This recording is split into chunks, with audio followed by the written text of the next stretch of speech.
lunatics. Guess what? We have shirts that tell everybody who we are. Natalie, stand up. Linda, look at that. And it says what a lunatic is. You want to tell them what it says? A person who is crazy about Unity Spiritual Center. I love it. I think we should all get one of these shirts.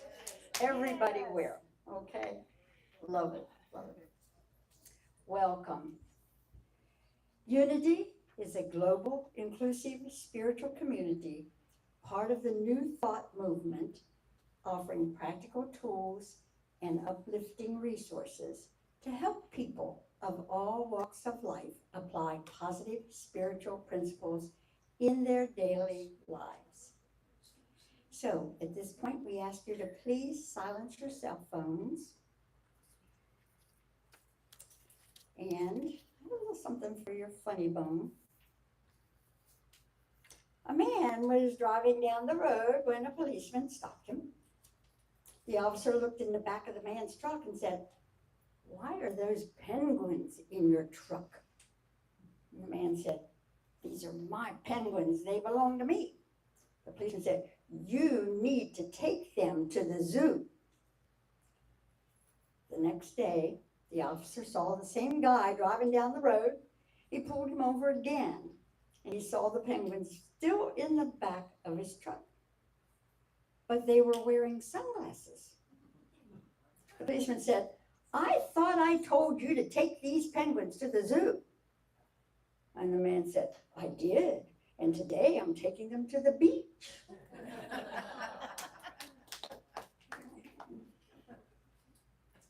After a prolonged drought, when the rain came, lots and lots of rain, all the animals in the forest were very happy, but the kangaroo.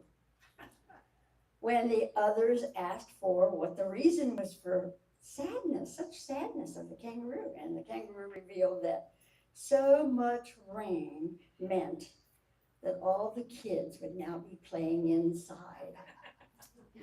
Did you get it? A kangaroo? Yeah. The crows were in a field when they noticed a figure that looked like a man in the distance. "See that over there? What is that?" asked the first crow. "That's a scarecrow. Looks authentic, doesn't it?" How can you tell it's a scarecrow and not a person?" replied the first crow. "Look at its hand. No cell phone," said the second. And so it is.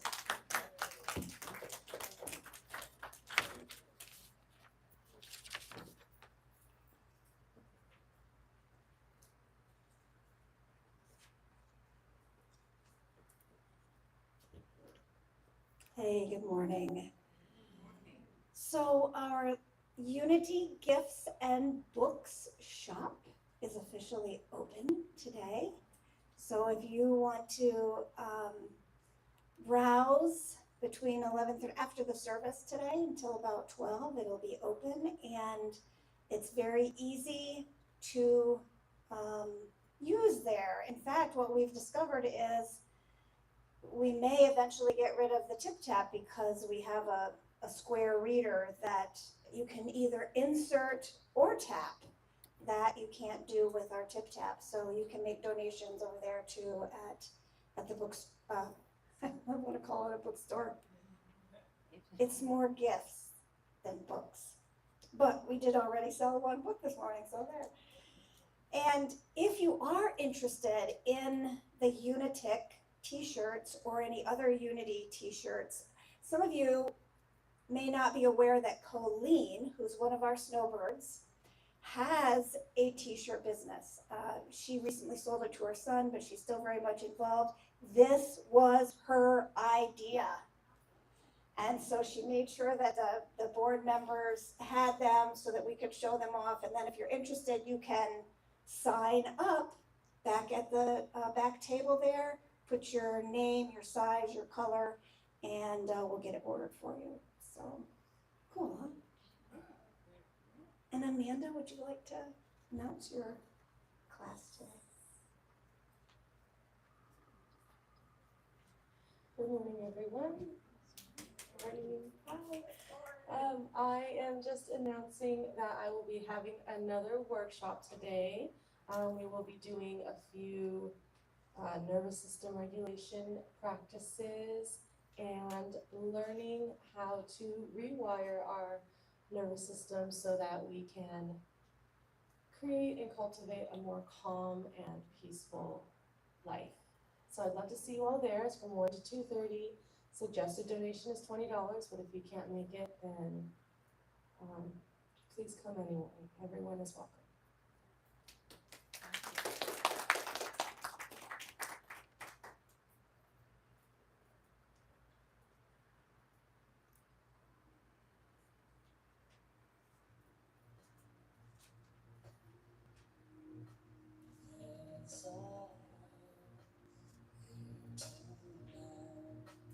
Yes, I am here to serve. Yes, I am here to be the love of God. Yes, I am here to love. Yes, I am here to serve. Yes, I am here to be the love of God.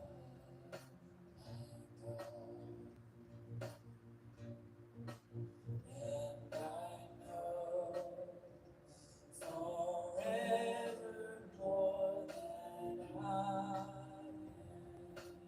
am. Yes, I know forever more than I am.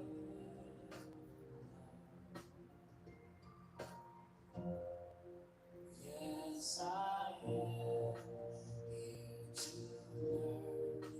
Yes, I am here to live. Yes, I am here to be the love of God.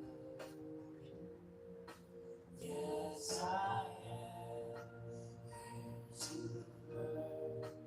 Yes, I am here to live.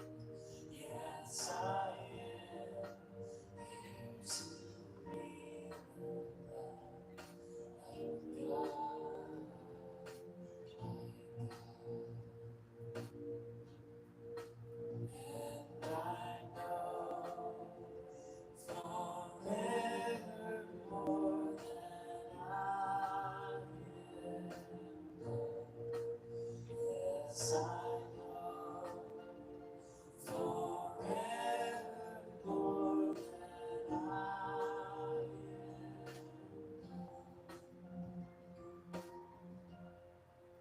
Yes, I am here to love. Yes, I am here to serve.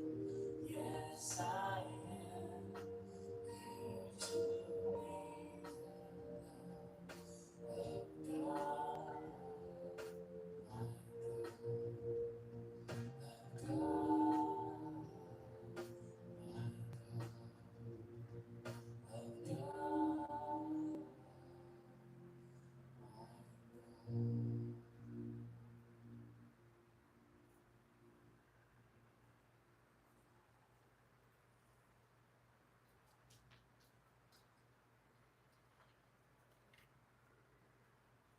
Good morning again, everyone. The word of the day today is fearless. I will say it first and then you can say it after me. I fearlessly keep my mind and heart open. I fearlessly keep my mind and heart open. When I feel afraid, which is pretty often, my first instinct might to be close my mind and my heart. This impulse is for self-protection and is understandable, but it also has the potential to stunt my spiritual and emotional growth and shield me from my life. Staying open to new ideas and experiences may sometimes require me to put hesitation aside and to be fearless. If this feels difficult, I call upon the presence of God within, my source of spiritual strength. With God, I can do all things. Living as the divine being I am, I see the world and its creatures as wondrous and its people as fellow spiritual beings. Understanding these truths keep my mind and heart open. I am fearless. And again, I fearlessly keep my mind and heart open.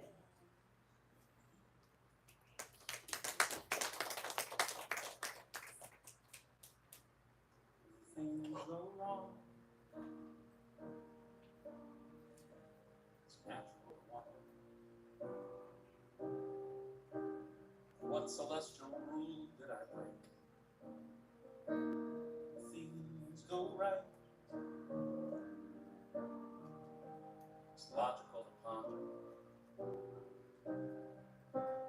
What credit take? But the truth is so much easier. I don't need a master plan. I can live here in the moment, 'cause my life is in good hands.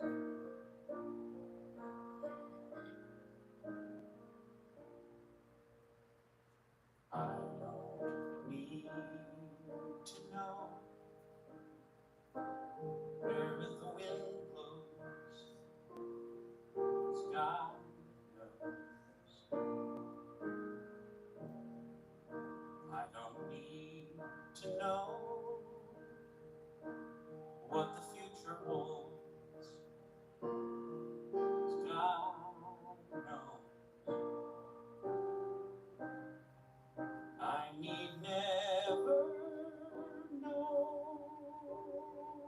how pain ends, how my heart mends. I can just let go, 'cause God knows.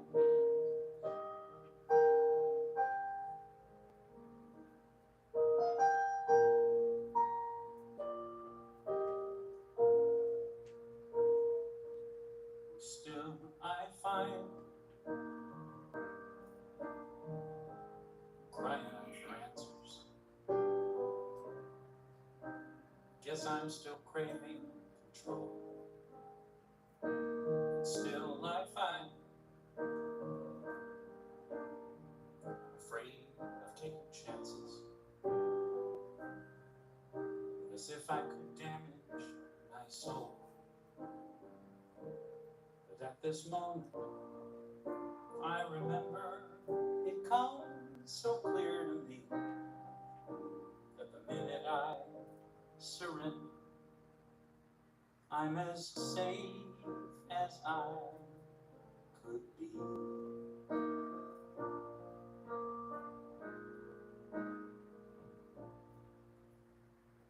I don't need to know where the time goes, 'cause God knows. I don't need to know what the future holds, 'cause God knows. I need never know how pain ends, how my heart mends. I can just let go, 'cause God knows.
choked up. God knows. Good to see you guys. Good to see you. Some new and just some plain old. Talking to myself. So I've experienced my dark night of my dark year of the soul, I guess. I'm healing on a rapid pace, and I'm doing better and better each and every day. And the worst part about, or the hardest part about, not the worst, the hardest part about is getting my mind right. And we think we've got it. I mean, I've been with Unity since 1980, been a minister for 38 years. Thought I had most of it together. This past year has made me question that. Just how together am I? I didn't do so well. So I had I'll try to keep this in length because we have a video I want to show you too. I had pain on my left side. I thought it was a long time about my kidney, and went to the VA, and they said, it's not your kidney, it's your hip. They took x-rays and an MRI and said, you're bone on bone in your hip, and the only thing you can do is to get surgery. So I said, okay, we'll do it, but I wanted to get it down here rather than travel up to Las Vegas, knowing that I have to go back for post-ops and things like that. And so I went to a local doctor here, and he agreed, need to go in and get surgery. And I had surgery on September 23rd.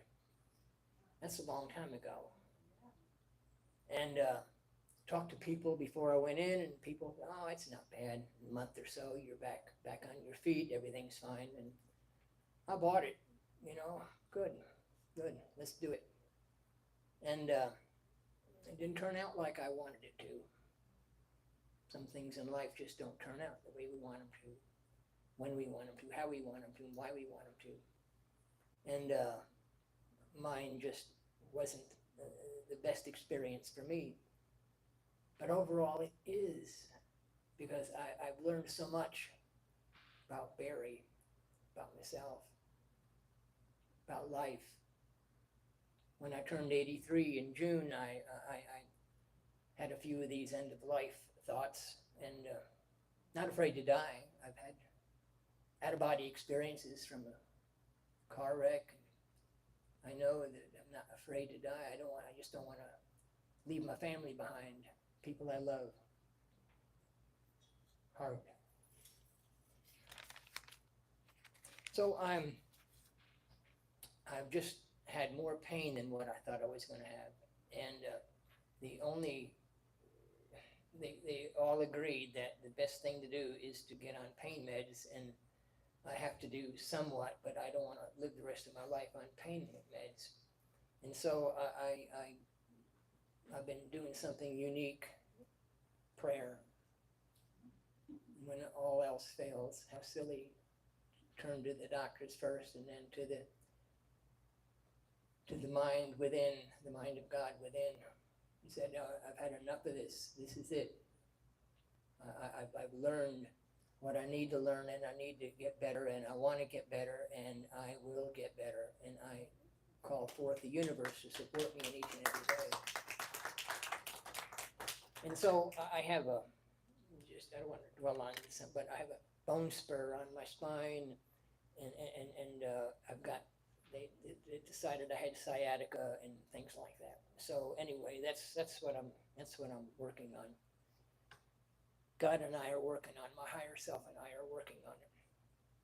But I want to talk today about fear. And I was coming along pretty good. I've had this COPD that the VA diagnosed me with. I've got some, and it goes back to the time when I was in the Navy in the early 60s. And we had at one point, I was aboard this one ship, guided missile cruiser, for 4 years, the same ship. And they came in and they said, Well, we've learned something that we have to take all the asbestos out of the ship. And the ship is full of asbestos. Not the newer ones, but they were full of asbestos. And they didn't tell us why. They didn't go into details why. But what they did, they came down in the engine room. I was an electrician. That was my job, electrician's mate. And other than repairing things and doing maintenance on equipment and electrical problems throughout the ship, we had to go watch down in the engine rooms. In the engine rooms, there were generators, big, enormous generators. There was 4 engine rooms. I was on a ship 1,000 feet long and 1,800 sailors aboard. And we had 4 engine rooms and generators and steam. And the boilers we had boilers bigger than 20 feet up and big as this room. And they supplied the power of the ship. Ships run on steam. So the fuel oil would heat the boilers, and the boilers would turn the engines. And above that were all the steam pipes, and they were about this big around, and had asbestos because they were obviously hot. It was steam, 1,200 pounds psi of steam going through. So they had it all wrapped with asbestos and burlap and wire, and it was right above our heads. And my job as an electrician was to take care of distribute the electrical energy throughout the ship, and there were huge boards, high as the ceiling and longer than the room, and dials and switches and gauges, and have the phone on, and you're going along and you're monitoring this and monitoring that and adjusting that and getting a call. Do we need more over here? So we had to do that for 4 hours straight. And when I was in the Navy, we didn't have any air conditioning, and it just had warm air blowing from outside. And so it was hot, and sweat was running down your face, and you had to get all these things right and report this and report that. And all of a sudden, these guys came down. They were the boiler men and machinist mates, and they came down and they said, "We're taking the asbestos off the pipes." Okay. Well, they had been on there for decades.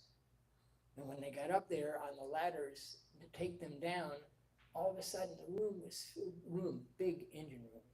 It was filled with this dust. And they said, "What we're doing is we're taking this asbestos." Well, we were kids. We didn't know anything about that. And they didn't warn us about anything about the potential of this. And so we were breathing that stuff. And I remember I had one of those handkerchiefs, those blue and red, and I tied it around, and because it was choking me, I was coughing. But we had to maintain the ship. And they got all that stuff down, and then they hauled it out, and they had wheelbarrows, and they hauled the debris out, and we were full of it. All of our clothes were full of it. And then I learned a long time after that it probably was detrimental to my lungs. And so the VA was giving me these for COPD meds. And then they said, we're checking people because symptoms can show up 50, 60 years later from the mesothelioma, which is lung cancer. And I was having trouble breathing. I was having trouble holding it in and then letting it out because we were doing breathing exercises, and it was hard to hold the air in, or my lungs hurt. And I get this notice from the VA that they want me to come up there and take x-rays and CAT scans and all this. So I did it and did my degree of praying with it. And so, yeah, I'll be fine. The doctor said, "Well, we'll let you know, we'll call you." And so we got the call the other day. The doctor needed to see me. And I thought, well, there must be a reason, because they know we're in Bullhead and the distance between the VA hospital up in Vegas. And I said, hold on a minute. And I said, can't we do this on the phone? I mean, can you just tell me what the results are? I can take whatever it is. "No, Barry, the doctor needs to see you in person." And I'm like, oh my crap. Something in my mind told me, this is not good. And I jumped into fear. That's not the way I want to go out. I want to go in my sleep but not suffering with lung cancer.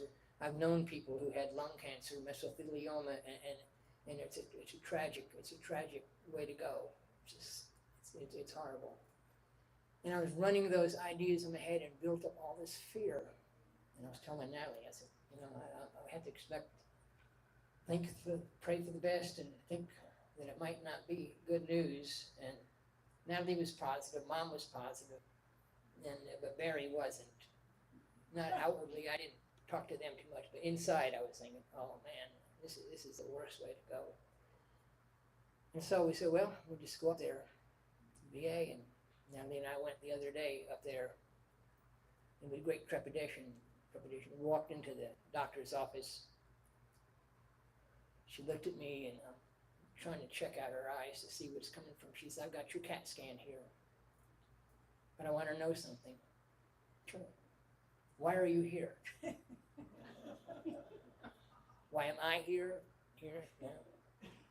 Because you told me I had to be here. Who did you talk to?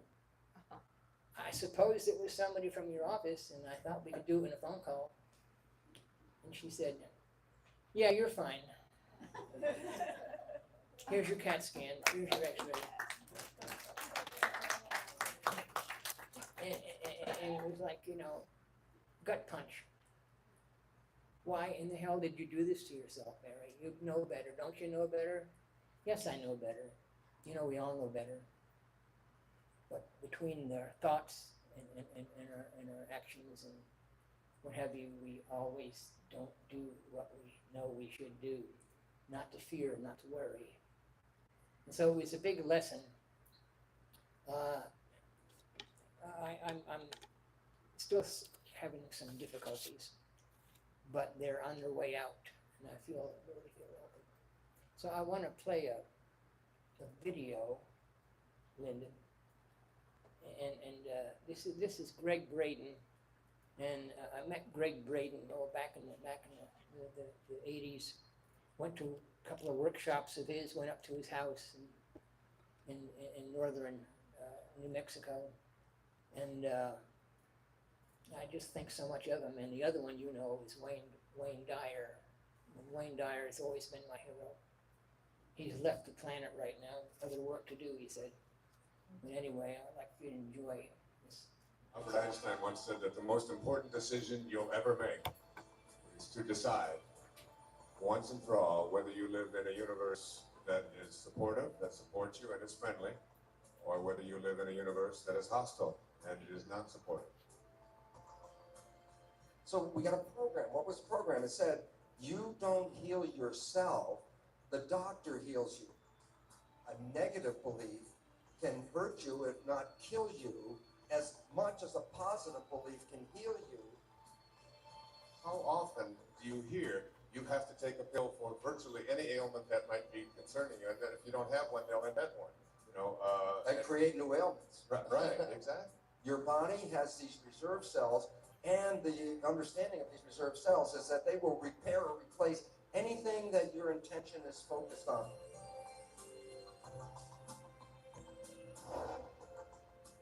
Listen, I can change my behavior. There's a lot of things that I can change in my life, but the thing that I can't change is my DNA. I can't change my genetics. I can't help the way I am. It's just what I inherited. And I sat there and thought, that's what so many people think. And there's a major disconnect because we've been all programmed with the belief that we are sort of victims of our heredity, that we didn't pick the genes that we came with, we can't change the genes that we come with, and then hook that with the belief that the genes control who we are, and then all of a sudden you realize, well, I'm a victim. I can't get out of my own heredity. And it's an unfortunate situation because what we now know in this new field is called, the great name is called epigenetic control. So what you say, epigenetic control, what you're saying is control above the genes. And this is where it comes into the simple reality that the environment and our perception of the environment actually can rewrite our genetic code. It doesn't change the DNA. It changes the readout of the DNA. DNA are the genes, and genes are blueprints. You can create over 30,000 different variations from the same blueprint, the same gene. And all of a sudden it says, then you're not limited by your genes, you're limited, if anything, by your perception and your belief about the world that you live in, because that's the information that's going in and affecting the genes. that it has now been established that a minimum of 1/3 and more likely 2/3 of all medical healing, which includes surgery and drugs and everything else, is all accomplished through what is called the placebo effect. And that basically says that it's the mind of the patient and their belief system that ultimately determines whether the drugs or the surgery are going to manifest any difference. Basically, arthroscopic surgery, and I forgot, I think they do about 180,000 of these operations a year. A doctor at Houston wanted to do a study. He said he really wanted to find out, was it the rinsing out of the fluid or the scraping of the knee that really provided the major healing process. So he was going to do this as a research study, and the woman who was helping him said, but you must include a placebo group. He fabricated a placebo operation. What he would do is he'd make the 2 incisions. The patient, of course, couldn't see their knee. There was a draping over it. And what he would do is put on the video screen a surgery that he had done earlier in videotape from somebody else. And so what he would do is the patient would get the incisions, they'd watch the surgery, and he would talk through the surgery like, overdubbing, saying, oh yeah, everything's going great, Mr. X, and Mr. X is watching the screen and all that. So that was the placebo surgery. Didn't do anything, made 2 incisions, sewed it back up. They looked at the results, and the results were every process was equally the same. Whether they rinsed it out, whether they scraped it and rinsed it out, or whether they just did the incisions and nothing at all. He had to own, and it was like really difficult, he had to say that all I'm doing is creating a very elaborate and very expensive placebo. And the mind did the healing.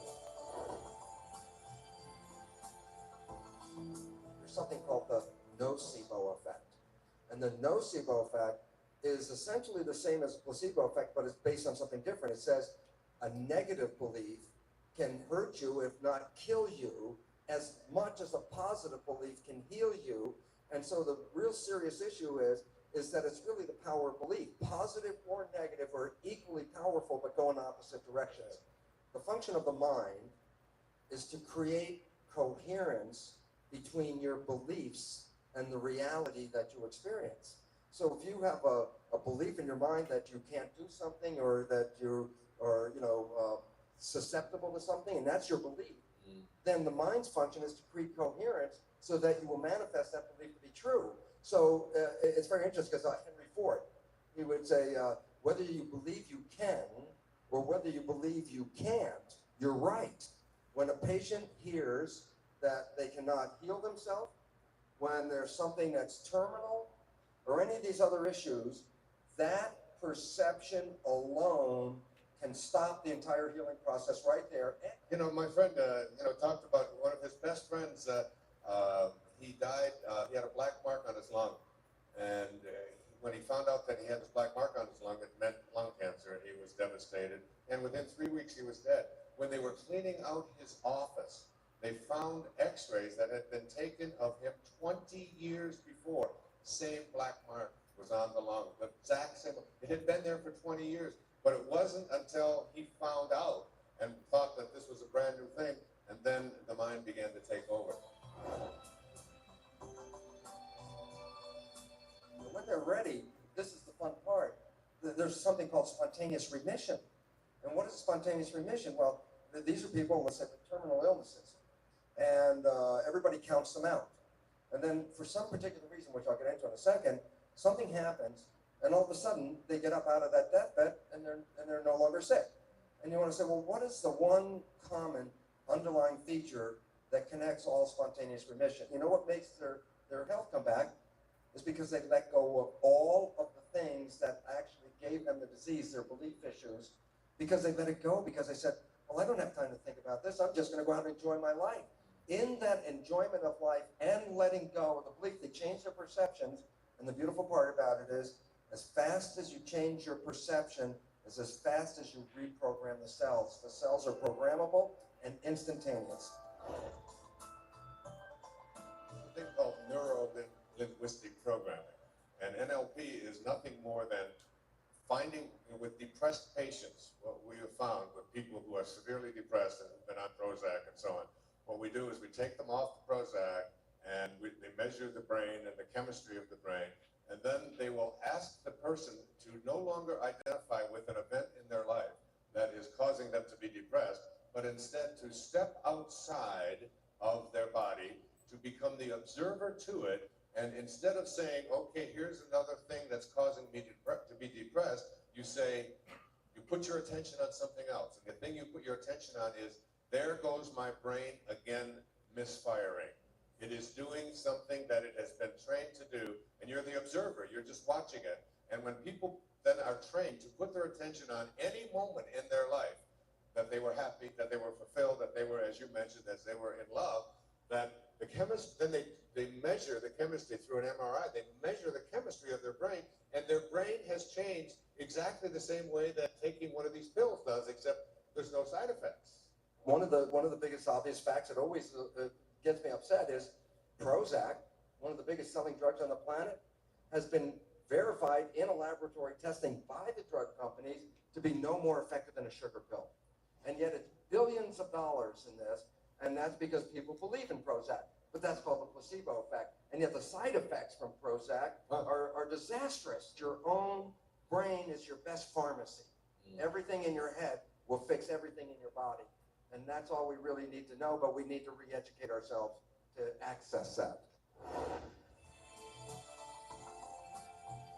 The fate of the cell was controlled not by the genes, the fate of the cell was controlled by the environment. We see ourselves as single individual entities. This is a misperception.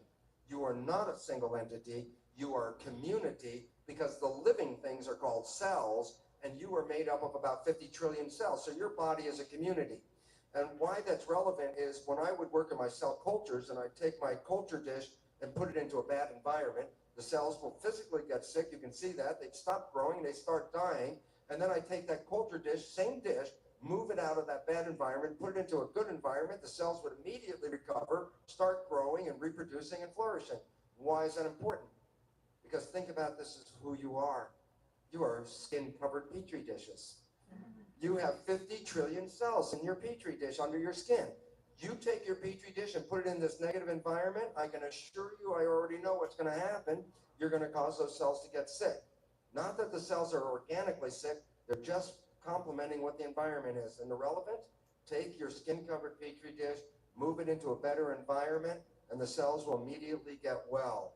And the relevance about that is you're not a victim, you're a master. You are the controller of this, and we were not teaching that in school. All we were teaching is victims, you don't heal yourself, somebody else does it, and that was totally wrong. Chris, you were saying you change your thinking, and that is what erases essentially the disease. But how do you tell your cells from your mind, go do it now, please? I mean, is it that simple? Well, it's simple, and then there's a little mystery. So let's clear the mystery up. There's two parts to the mind. There's the conscious part and the subconscious part. And they're profoundly different pieces. They're not the same thing. The conscious part has your source, your spiritual connection to it. It's your thinking mind. But here's what's important. The conscious part is the part of the mind that has your wishes, your desires, your aspirations, what you want from life. The subconscious mind is a machine. It's a record playback device. You habituate a program, you repeat something enough times, it's recorded in the subconscious mind, you push the play button, and it continues to play that for the rest of your life unless you rewrite the program. There's been a tendency for us to think that we run our lives with our conscious mind. I want this in my life, this is my desires, these are the things that I want. So we have a perception that our conscious mind is running the show. It has now been recognized by neuroscientists that this is totally incorrect, that the conscious mind only operates about 5% of the day at the most, and generally about 1% of the time, meaning your life is being driven by your subconscious. Now here's where the disconnect comes from. The primary programs in your subconscious mind you acquired from other people. We now know very clearly that we are already downloading programs in utero. When we are in a fetal stage, we're already downloading behaviors that we're acquiring from our parents. And when you're born, it's already been determined about half your personality is already established at the time of birth. Things that we have no cognizance of, no awareness of, because they were so early in our lives, are things that are programming our lives on a day-by-day basis, which means there's a tendency to disempower us, and that's what the programs in the subconscious are. You've heard parents talk to kids like, who do you think you are? You don't deserve this. You're not smart enough. You're a sickly child. And here's the simple point. If you're under 6 years of age and you hear these proclamations, they go straight down into the subconscious mind and they're programmed there. Now you ask, why is my life difficult? And the answer is this, because only 5% of your life is coming from what you want, and 95% is the program from the subconscious mind, which is programmed by others, and almost all of that is limiting your ability. So 95% of the day, you're not following what you want, you're following other people's programs. I'm not talking about a terminal illness here. I'm talking about how can I make myself feel better in the next 30 minutes while I sit down to work out this writing deadline and so on. And things like you talk about in your book, things like meditation, things like getting quiet. But even more than that, and we talked about this at the break, is like what kind of energy field do you find yourself in? So this isn't just like good stuff to read about and to write about. This is something that you can really go inside, whoever you are listening, whatever your life situation is, you have to make decisions. I don't go for physicals. I don't want anybody looking at me and telling me this, this test is up, this one is down, this is an indication. You got a 17% of living another 3 years, you got an 18%. I don't want to hear anything like that. I figure that the less I know about what is wrong, and the more I believe about what I have the power to do something about, isn't that changing your perception? Isn't that entering into that subconscious world and putting your attention on something that you want rather than on something you don't want? Albert Einstein once said that the most important decision you'll ever make is to decide once and for all whether you live in a universe that is supportive, that supports you and is friendly, or whether you live in a universe that is hostile and is non-supportive.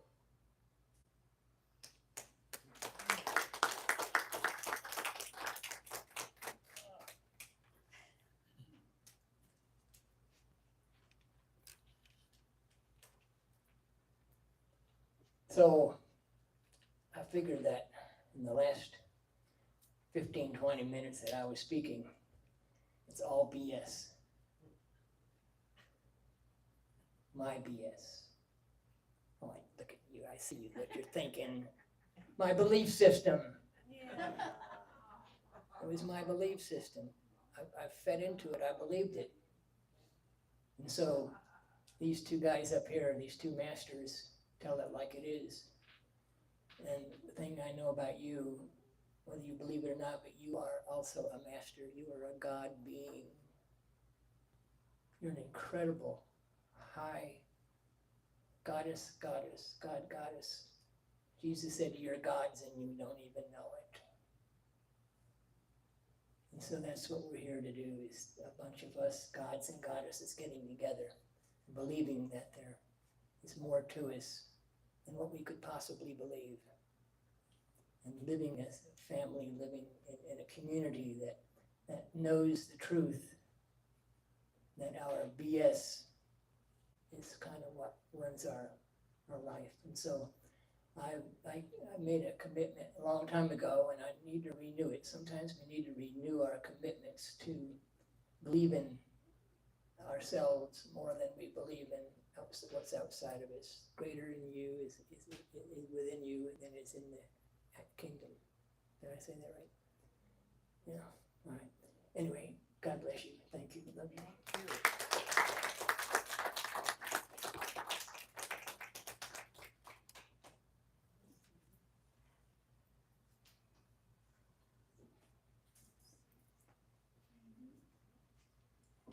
When I was God, Your words are on your chair. morning and night. Then I was sky, I was the rain, deep blue ocean, fertile plain. But I could not see me at all. I became star, sun and the moon. I played the ocean, rhythmic tune. Then I was light, drank the rain. I could feel pleasure, I could feel pain, but I could not see me at all. Then I was mad, knew what I knew. I could make words to talk with you. We talked about good, talked about bad, talked about happy, talked about sad, but we could not explain God at all.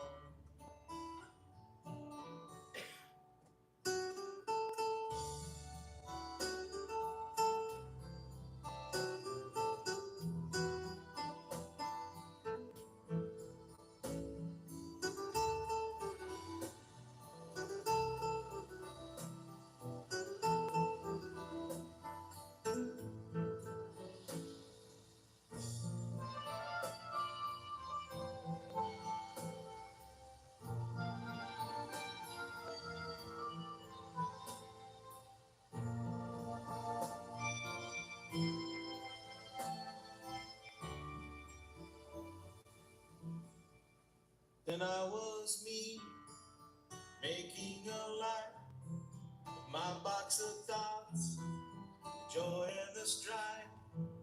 And I heard a voice deep in my heart, take a new step, make a new start. So I faced my fear, cried all my tears, killed all the monsters between my ears. And I found I imagined it all. Yes, I found I imagined it all. So now I am working, trying to wake up, trying to dream His loving God, trying to see past the illusion, trying to be past the confusion. Truth is a whisper, born in forever. I listen in silence, try to remember.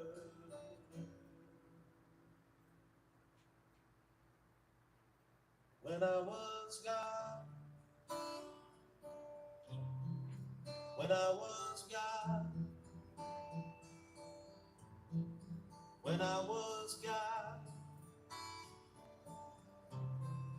when I was God.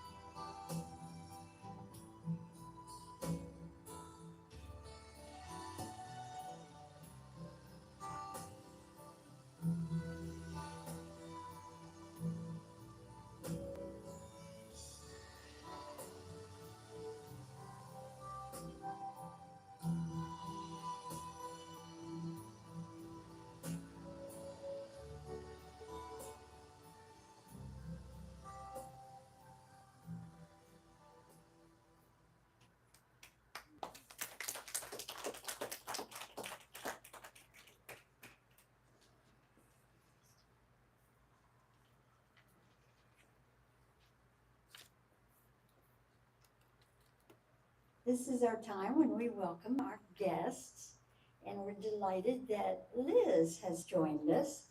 She's a friend of Lori's, and Lori brought her this morning, so we thank you for coming, and we hope that you will come back. Are there any other new people in the area, in the room? I think not. All right. So good to have all of you here today, and now we move into our time to share our gifts. And we all have gifts to give, and we appreciate what everyone can share. We have the baskets in front of the chairs, or the tip tap machine or the other machine that Natalie's talking about. So, and if you need any help with that, I'm sure someone can help you with the machine. Thank you so much for giving what you can. And let's say our giving and receiving affirmation. Today, I feel deeply blessed and grateful for the goodness that surrounds me. I effortlessly attract opportunities, joy, and love, aligning my energy with the life that I dream of living. I trust that the universe is guiding me as I step closer to my highest potential. And so it is.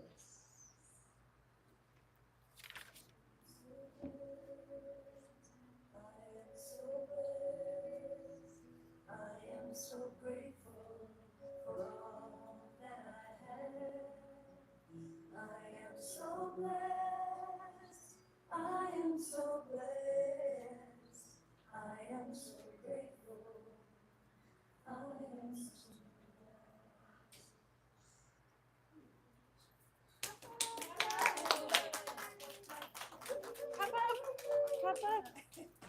Pop-up positivity. Hi, I'm Amy, and I'm presenting to you this week's pop-up positivity, and we have the movement known as mutual aid to discuss today. And mutual aid is a movement, and it's rather ancient, but it's where communities come together to help each other out.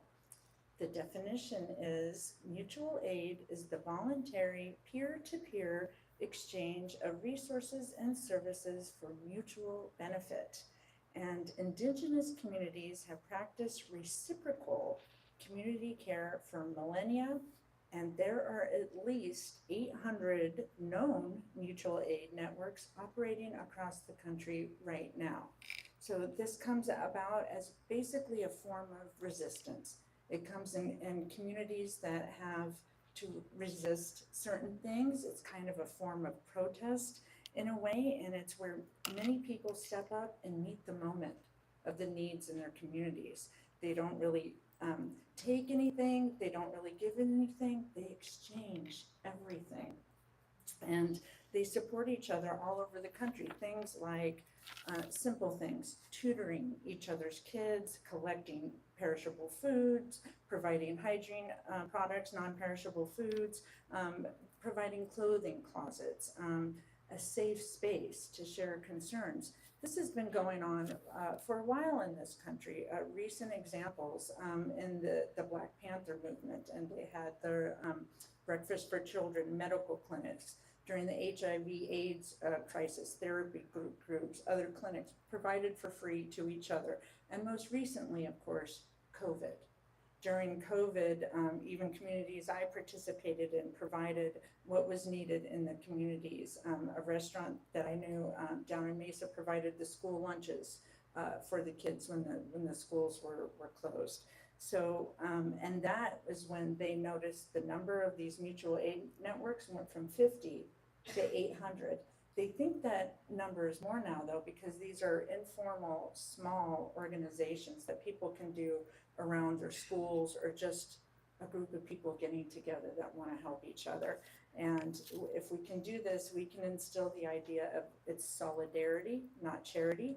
The symbol of this movement is the whistle, which was given out here recently at the church, because the whistle is the symbol of become alert, aware, and protect each other, but also the idea of LLWL, live life with love through mutual aid. Thank you.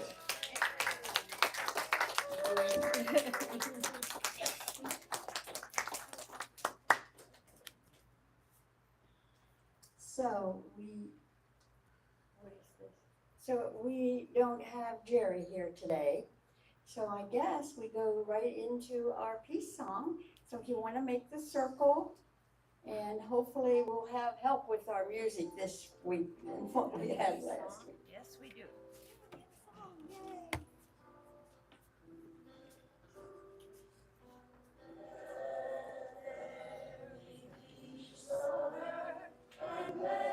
Begin with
everyone.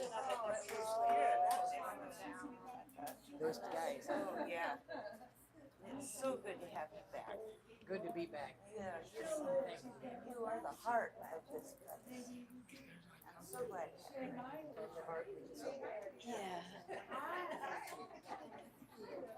Yeah. What he says is so true.